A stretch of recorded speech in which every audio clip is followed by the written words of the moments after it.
So many Manchester United fans were understandably worried when Jim Ratcliffe completed his minority takeover of Manchester United. The Glazers are still in control. They're still going to make all the decisions. Honestly, what's kind of been happening since then is the full takeover is already happening. Jim Ratcliffe and INEOS, they're not just in control of football operations anymore. They're in control of pretty much every aspect of the club. I'm going to run through and explain everything in this video. Give me 8-10 minutes of your time, and I think I'll put a smile on your face because I'm seeing real, genuine change. I'm going to have to wait until actions happen under Ratcliffe. I'm about to list a ton of actions which definitely show that the power shift is moving far faster at Manchester United than I think anybody would have thought or anybody would have guessed.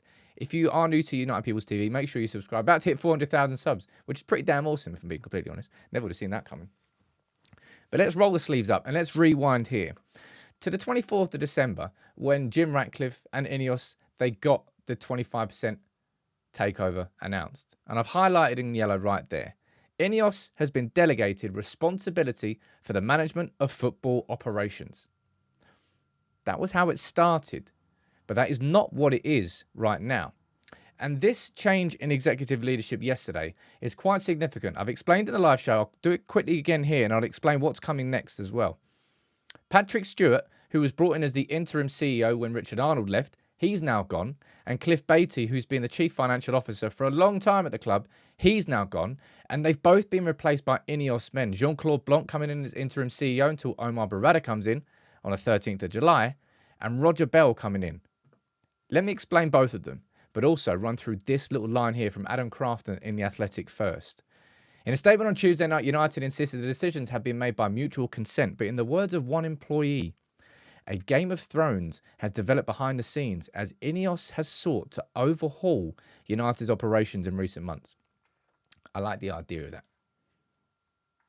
Nobody feels their job is safe. Nobody can look.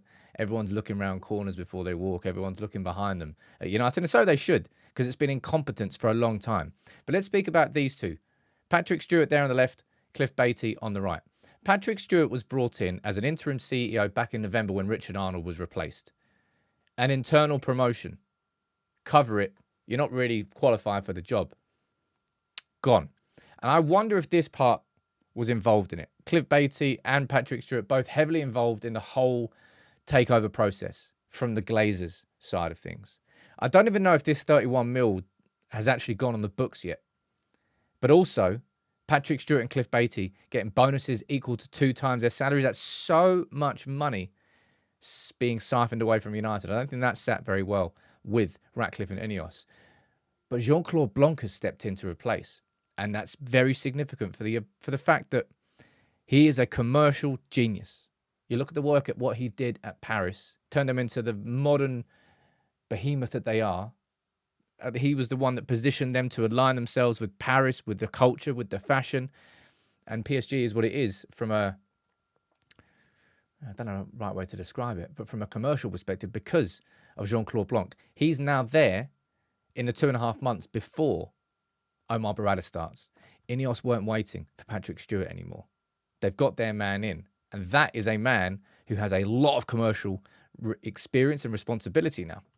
Exciting, number one. Number two is Roger Bell coming in. Roger Bell was the CFO, the Chief Financial Officer at INEOS for 20-odd years. He worked with INEOS for 40-odd years. And now he's been installed as the Chief Financial Officer. So the Glazers there, they don't have the CEO in anymore. They don't have Ed Woodward, who's in control of commercial stuff. That's now Jean-Claude Blanc until it's Omar Barada. Both two men who were brought in by INEOS. They also don't have the Chief Financial Officer anymore, Cliff Batty. That's two stooges who were probably had some loyalty to the Glazers, both removed. The whole executive is getting changed. And what's coming next? Load the shotgun. I don't know what's going to happen next today. Anyway, but Jim Ratcliffe and Jean-Claude Blanc are both in Manchester to have a full staff meeting saying this is what's happening next. And if you look at the football side of things, there's a lot that's happened, but this is what I'm trying to get at. Go back to this original statement here. And INEOS's responsibility originally was delegated for responsibility and management of football operations. It's gone way beyond that. Way beyond that. That's Jim Ratcliffe there sitting down and meeting with Andy Burnham, Mayor of Manchester, and plenty of other people when it comes to the Old Trafford regeneration project. Now, you could say that is football. That does certainly fall in between the football and the commercial side of things. But the Glazers aren't really getting involved in anything to do with that. Jim Ratcliffe, from a footballing perspective, has had presence. He's been at Old Trafford. He's been to the Munich Memorial. He's been and he's met the players. He's had a physical presence, which goes quite a long way. But on top of that, this is what I mean. Ratcliffe and INEOS bringing in restructuring consultants to cut costs is not a football specific task. INEOS going in there and cutting private cars that directors used to use and cutting credit cards that directors used to use. INEOS going in and removing a perk where 1,000+ staff used to get free travel to Wembley for the FA Cup final, plus lunch before, dinner after, party after, and hotels, all gone. You have to pay 20 quid for the coach, and there's no after party, and you only get one ticket each. All of these are cost-cutting measures that don't really fall into the responsibility of just football operations. This is power being removed away from the Glazers. What's going to be coming next is probably going to be a brutal one, and that's going to be job cuts. Man United got a huge staff. I think about 1,100 people work at Old Trafford. Anything to do with the club, that's going to get cut by quite a fair bit. And then on top of that, you look at maybe Colette Roche, who's the Chief Operating Officer, one of the only real senior positions that still exists, well, person-wise, compared to what existed before Ratcliffe came in. She's been working, I believe, quite heavily on the Old Trafford regeneration. So maybe she's working well with Ratcliffe. Anything else? We don't know. James Holroyd here, Chief Commercial Development Officer.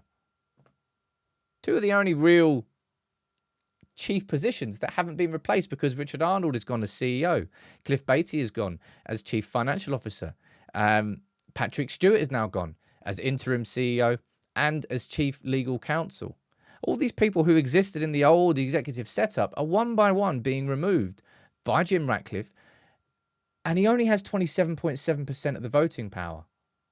And nobody expected any change. Everybody asked for action. There's more action here in terms of change. I think even the most optimistic of people would have presumed, the Glazers are still in control. They still make the final decision. The Glazers are basically listening to INEOS. It's the perfect position for them. Don't do anything. Don't get in the way of our decisions. And we'll turn your 1 billion into 3 billion within 4 years. Random numbers. We'll double your investment. All you've got to do is just sit there and not really do anything. Perfect position for them. And that's why I've got confidence, more confidence now, about the actual overhaul coming with the playing squad. Because what we've seen, going back to Adam Crafton's turn of phrase here, the Game of Thrones style atmosphere behind the scenes when it comes to the staff and the executive team, and that's happened, and there's tons of changes. I think the same thing will be happening with the players. And now we've got Jean-Claude Blanquin as an interim CEO for 2.5 months, not Patrick Stewart, who's a chief legal counsel who doesn't really know what he's doing. We've got a new chief financial officer because our finances are in the pits. INEOS are replacing all these elements that existed in Manchester United under the Glazers and replacing them with people that they know, people that they've worked with, and people that they trust. And more has happened, I think, than I expected at this stage. Far more needs to happen. But it really feels like the full takeover of Manchester United is kind of happening already. We all felt it was going to happen when it was like one particular shift of voting rights. And I suppose it will only truly happen when Ratcliffe and INEOS have 50.1% of the voting rights. So they still need to get another 24% of those. But in terms of personnel, the full takeover is way underway already. And INEOS are in control of far more than just football operations at Manchester United now. And that's an exciting thing.